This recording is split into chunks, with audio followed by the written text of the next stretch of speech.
안녕하세요. 매일 새로운 사연을 전하는 읽어주는 사연 라디오입니다. 구독과 좋아요, 많은 공유 부탁드립니다. 오늘의 사연 시작하겠습니다. 안녕하세요. 결혼한 지 3년 만에 자유의 몸이 된 30대 여성입니다. 결혼을 결심했을 당시만 하더라도 제가 이혼녀가 될 줄은 상상도 못했는데, 아무튼 오늘은 익명의 힘을 빌려 제 이야기도 하고 드리고 싶은 당부도 있어서 이렇게 컴퓨터 앞에 앉았습니다. 남편하고는 고등학교 때부터 알고 지냈는데 그렇다고 해서 매사 같이 하는 그런 단짝 친구는 아니었어요. 하지만 고등학교 졸업 후 서로 가까운 대학에 진학하게 되었고, 졸업 후 취직한 직장도 한 동네에 있다 보니 어느샌가 한 달에 두세 번은 꼭 만날 만큼 가까워져 있었죠. 그러다 저희 둘 다 28살이 되던 해 남편이 그냥 친구가 아니라 제 남자친구가 되고 싶다며 저에게 고백을 해왔고 그렇게 연애를 시작했습니다.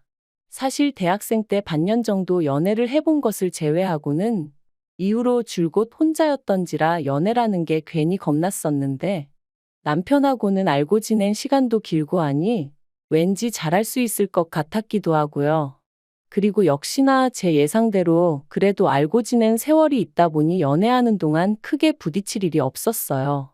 주변 사람들이 신기하다고 할 정도로 작은 말다툼조차 해본 적이 없었다니까요. 하지만 솔직히 저는 당시만 해도 연애 자체가 즐거웠지 결혼까지는 생각해 본 적이 없었습니다. 20대 후반이었기에 그렇게 결혼이 급하다고 생각치 않았거든요. 주변에 결혼한 친구들도 많이 없었고. 그런데 남편은 자기는 나이든 부모가 되고 싶지 않다며 결혼을 하면 생활이 안정될 거다.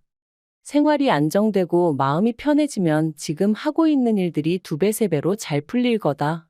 온갖 가머니설로 날이면 날마다 저에게 결혼하자며 졸라대더라고요. 그리고 저는 결국 그런 남편의 말들에 넘어가 버렸습니다. 그때는 정말로 남편이 저를 많이 사랑해서 그런다고 생각했거든요. 저도 남편을 많이 사랑했고요. 하지만 결혼을 하고 나니까 남편이란 사람이 달라진 건지 아니면 처음부터 제가 남편을 잘 몰랐던 건지 저희는 하루가 멀다 하고 부딪히기 시작했어요. 특히나 남편은 전에는 한 번도 그런 내색을 한 적이 없었는데 결혼하고 한 달도 되지 않았을 때부터 회사를 언제까지 다닐 거냐고 묻기 일쑤였죠. 제가 그게 무슨 말이냐 하면 자기가 돈을 못 버는 것도 아니고 자기 부모님 그러니까 시부모님이 가진 재산도 많으니 집에서 편히 쉬었으면 좋겠다 했고요. 그리고 이렇게만 들으면 아마 다들 제가 배가 불렀다고 할지도 모르겠지만 저는 남편의 그런 말들이 그렇게 좋게 들리지 않았습니다.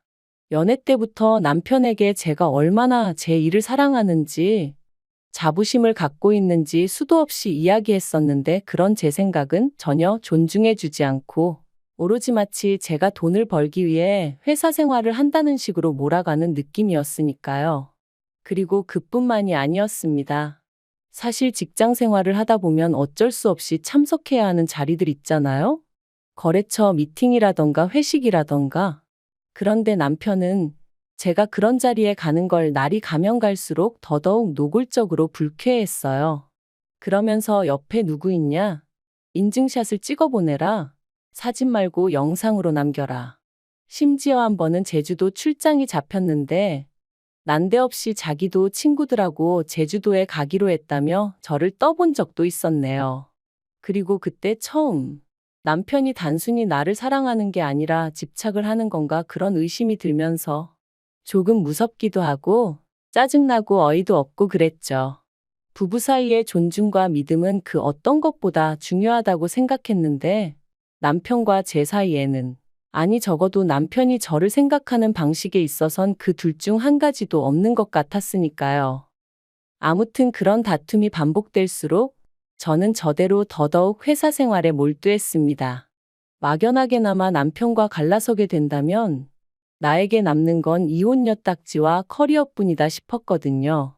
그리고 제가 그럴수록 남편은 남편대로 제가 자기를 무시한다고 생각했던 건지 더 심하게 저를 못 살게 굴었고 정말이지 끝없는 무한반복이 따로 없었네요. 그래서 결국 결혼한 지 2년 차가 되던 때 남편에게 차라리 이혼하자 했습니다. 우리는 결혼 전이 지금보다 더 행복했고 더 즐거웠던 것 같으니 지금이라도 제자리를 찾자고 서로 밑바닥까진 보여주지 말자고요. 그런데 남편이 이혼이라니 가당치도 않다며 저를 잡았습니다. 제가 그렇게 힘들어하는 줄 몰랐다며 자기가 달라질 테니까 한 번만 더 기회를 달라나요? 그런데 기회를 줄지 말지 확답을 주기도 전에 시댁에 일이 터졌습니다. 남편에게는 1살 어린 여동생, 신우가 있었는데 그 신우가 죽었거든요. 신우는 시부모님과 남편뿐만 아니라 저에게도 싹싹하고 다정한 사람이었어요. 그리고 이제서야 말이지만 그런 신우가 있었기에 저로서는 상대적으로 시부모님을 대하는 상황에 있어 부담이 덜했던 게 사실이에요. 그런데 그런 신우가 언젠가부터 산에 오르면 가슴이 탁 트이는 것 같아서 비로소 숨을 쉬는 기분이라더니 그렇게 좋아하던 산에서 세상을 떠날 줄은 몰랐습니다. 나쁜 선택을 한 건 아니었고 같이 간 사람들 말로는 발을 헛디뎠대요. 그래서 미끄러졌는데 하필이면 거기가 절벽 같은 곳이었다고요. 그리고 시부모님은 종교적 신념이 있으신 분들이셨기에 어떤 이유로든 부검은 못한다, 안 한다 하셨습니다. 그래서 그렇게 신우를 보내줬어요. 그리고 갑자기 이런 일이 생기다 보니 남편과 제 이혼 이야기도 흐지부지 되었습니다. 비록 남편과 잦은 다툼으로 이미 사랑이란 감정은 식어버린 지 오래였지만 그래도 10대 시절부터 이어져 온 인간 대 인간으로서의 정이라고 해야 할지 남편을 차마 혼자 둘 순 없었거든요. 그래서 남편 마음이 어느 정도 안정이 될 때까지만 곁에 있어주겠다 했어요. 남편도 알겠다고 고맙다고 했고요. 그런데 제가 쓸데없는 오지랖을 부렸던 걸까요? 이런 마음가짐이 제 자신을 더 고달프게 만들 줄은 상상도 못했습니다. 신우가 그렇게 떠나고 한 반년은 정말 시댁이고 저희 집이고 찬바람이 쌩쌩 부는 듯했어요. 특히나 시댁의 경우 아버님이 우울증 증세를 보이시면서 상황은 더욱 악화되어만 갔죠. 어머님은 당신도 힘들어 죽겠는데 어쩌라는 거냐며 아버님에게 걸핏하면 목소리를 높이시는 듯했고 심지어 한 번은 아버님을 향해 그릇을 집어 던지시기까지 하셨습니다. 그리고 그 일로 아버님은 경찰을 불렀고 그땐 정말 6.25 때 난리는 난리도 아니라는 말이 실감이 날 정도로 집안이 엉망이었죠. 그리고 상황이 그렇게 되자 남편이 저더러 염치가 없는 줄은 알지만 당분간만이라도 시부모님과 함께 지내면 안 되겠냐 하더라고요. 저렇게 계속 두 분만 뒀다간 무슨 일이 터져도 터질 것 같다면서. 그러면서 남편이 제 앞에서 어린애처럼 엉엉 우는데 참으로 뭐라고 위로를 해야 할지 모르겠더라고요. 하지만 안쓰러운 건 안쓰러운 거고 그렇다고 합가라니 도무지 엄두가 나지 않았습니다. 남편 하나 보고 있는 것도 숨이 턱턱 막히는데 합가라니. 어떻게 들릴지 모르겠지만 생각만 해도 속이 미식거리는 게 도저히 안 되겠대요. 그래서 남편더러 그것 못한다 안 된다 했습니다. 그랬더니 남편이 어머님 아버님이 얼마나 힘들어 하시는지 옆에서 보고도 그렇게 말할 수가 있냐면서 너무 서운하다는 거예요. 하지만 엄밀히 말하면 그런 부모님을 살펴드리는 건 자식인 남편이 할 일이지 저는 아니라는 생각이었습니다.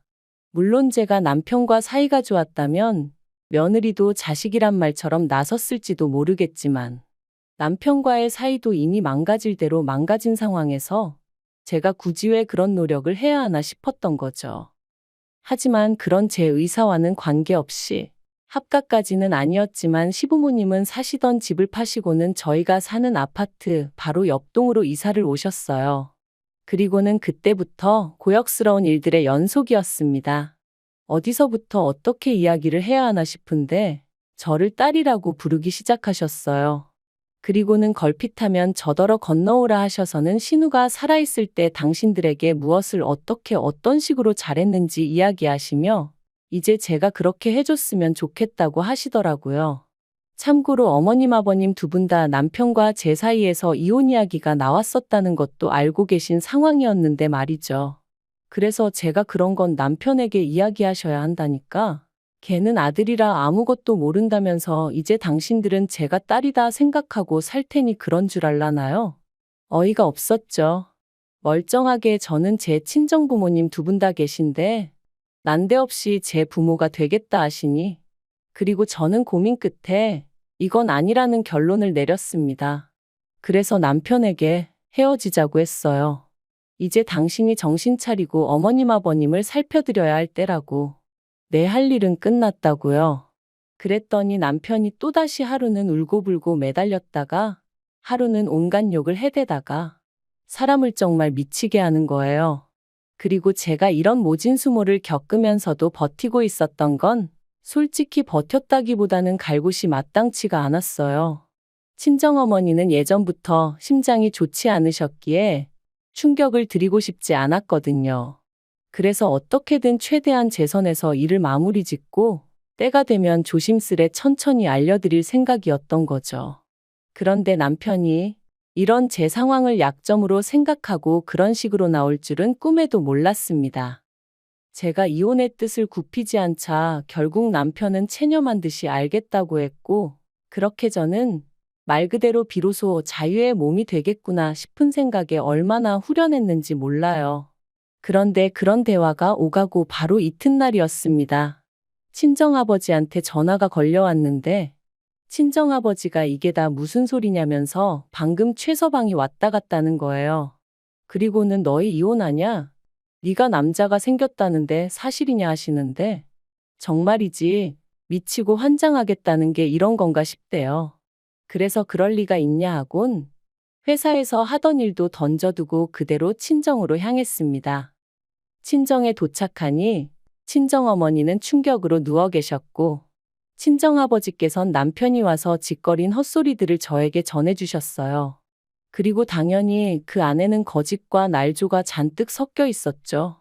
그래서 저는 그동안 엄마 아빠가 걱정하실까봐 말을 못했는데 사이가 안 좋았던 게 사실이라고 하지만 결코 내가 바람을 폈다거나 그런 일은 없다. 그렇게 설명을 했죠. 그러자 친정아버지도 당신 딸이 그럴 리가 없을 거라고 믿고 있었답니다.